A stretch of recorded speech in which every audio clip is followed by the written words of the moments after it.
End up with somebody's artwork with tools in it. I couldn't even imagine somebody left his tools. If you really look at it, he even left us on the end. When I first had the wrong type of equipment, I thought many years ago that it was laid down on carpet at one time, got brushed up with dog hair. Now I had to keep blowing it up and blowing it up and blowing it up and getting into different very expensive images. And by the time I have $500,000 invested, look at it, that's an eye and an eye. Boom. These are individuals. While he made his little mess over here, he was playing cartoons. I don't understand how this stuff didn't get screwed up all these years, because it did not come with a frame in the sense of picture frame. And if you get, look at it, these images. Here's a person's nose, his eye. This is his build before he starts putting on. Look at, here's something. Here, watch this. Right here. Right here. Let's see if I can blow it up. And he's got one sideways. He's stuck in there in the beginning. Let me blow it up and see if it doesn't get pixelated. That is a person peeking out of the poke hole. I know it's hard. And this one's laying down. And then you got a white head right here. So it's both ways. This guy. Now, I kind of make a joke that if you want to talk about genius, I say he was not only the craziest 5-time genius with 5 straitjackets and then ran with 10,000 pounds of chain around him. Look at this. There it is. Smiling face. That's a mouth, an eye, and a heart-looking head with another body laying like an outside lounge chair using for the top of his head, and one down below. I mean, that's reminds me of the great cartoon artist in Sonoma County and Schultz. I hate to think anybody thinks I'm infringing or using somebody else's, but you know, it's imagination. It's called stylist, and if I want to make a straight line as a stick and bend it, and call it you know, Mr. Flexible Star or Straw or Stick. And that's whatever you want it to be. And here's another face.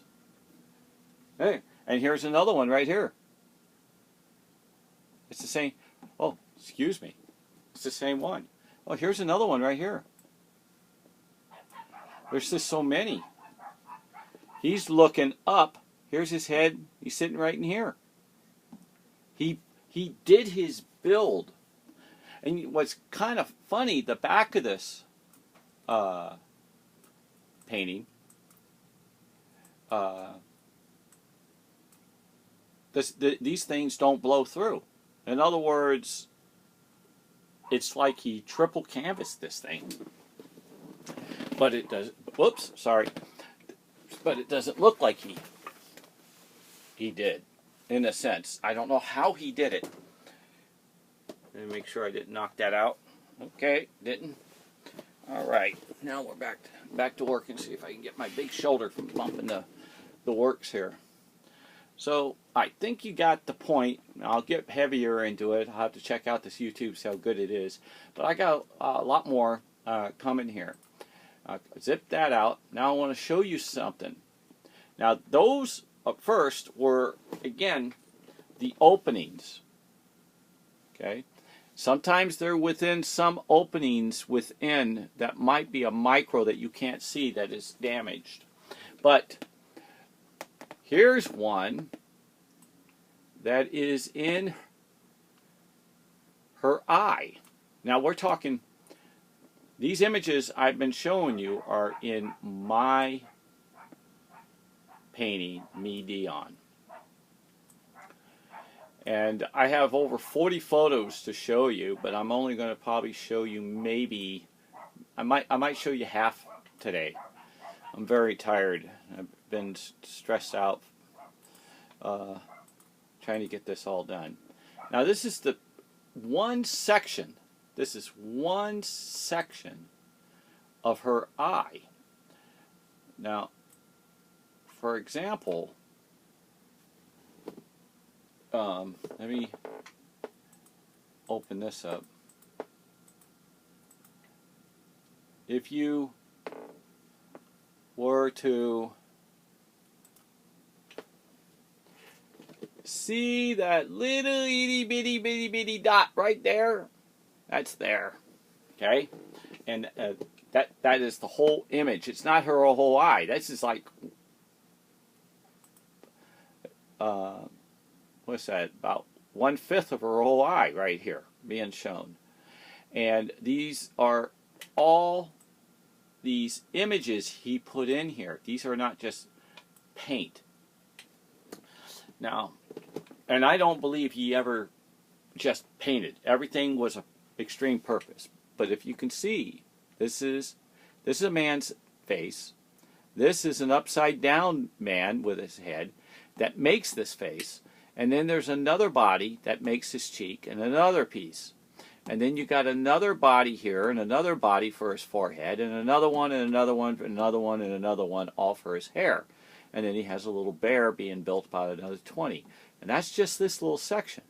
Now inside each one, if I had me a 250 meg digital laser camera, which I would have to really see if there's one better than that now, which I heard Walt Disney and Warner Brothers have, to find out if it actually penetrates even deeper.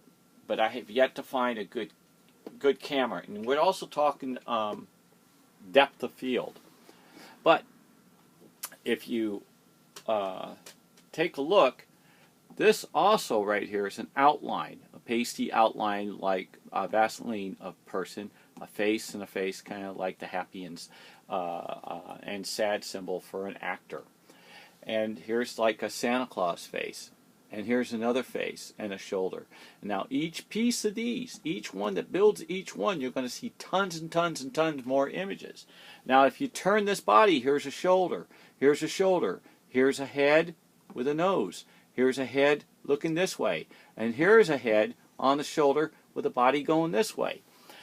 The man would not stop. And if you take a look here, here's a round head. And it goes on and on. And here's a face, here's a face, here's a face. Okay? This particular image,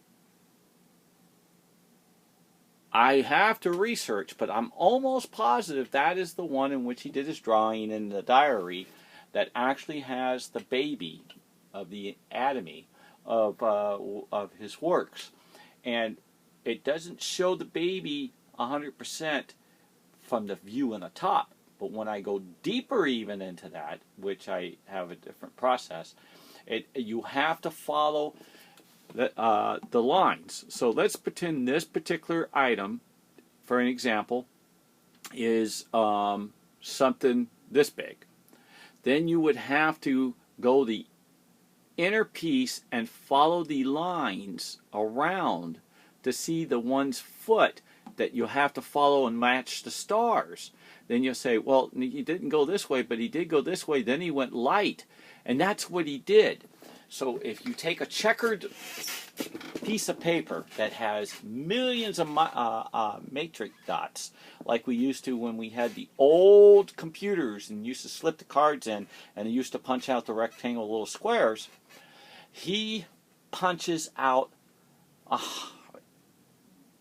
tons more. And he uses every single space in between and in the middle of each space to make his images to be infinity. Now, technically, infinity, here I'm going to turn this, infinity is almost, unless God turns off the light,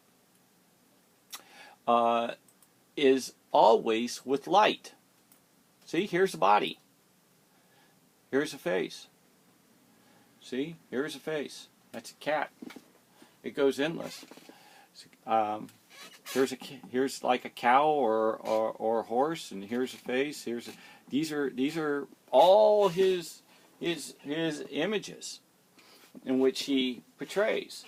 You can see a face looking this way, and a face looking that way, face looking this way. Believe it or not, I've seen one where you can see the top of the person's head looking down and up and 360 degrees all the way around. This guy, he knows how to put the dots for one micro change, makes the whole painting.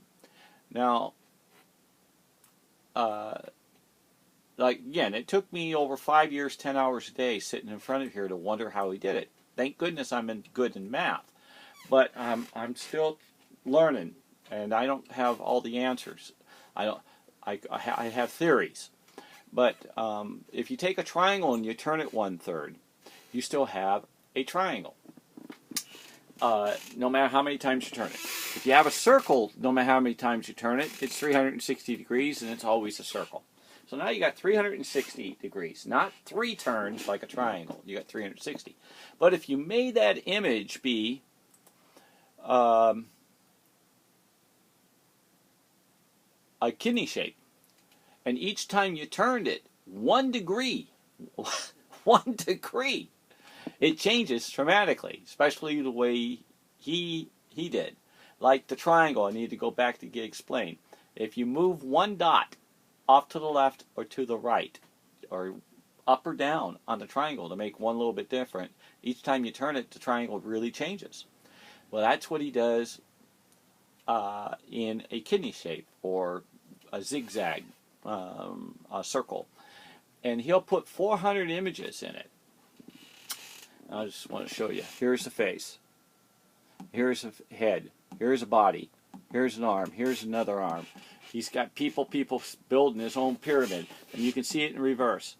So when he does all this, he'll put 400 images in the center of that kidney shape. So you got 400 on the outside, you got 400 on the inside. That's 800. Now let's go back to the circle, not the kidney shape. Well, how many degrees? 360. So each degree is 360. And he's got 800 images in approximately a kidney shape that is smaller than a grain of sand. So you got 2.5 million images in something smaller than a grain of sand. Now you got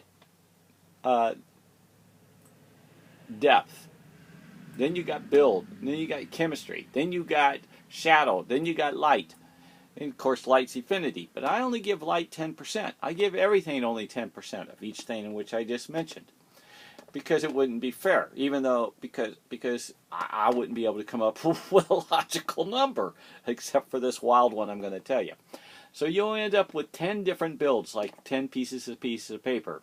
The bottom build being, let's say, the canvas, and then the next build on top of that is what he knitted, and then the next thing you know, you put his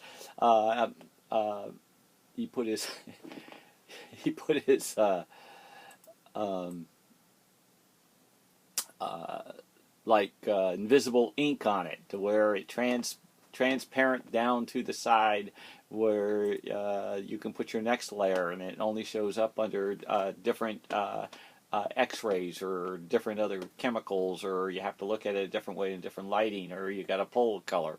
And that's what I've been doing. I got like 70,000 photos. Now, so you end up with like 10 different layers, like 10 layers of cake. And each layer shows a different image. And each time you go lesser or deeper, vice versa, you'll end up with that same image in that kidney shape that we said that had 2.5 million.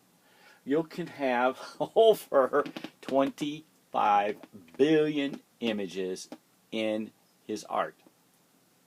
You could. I can't count that high. All I know is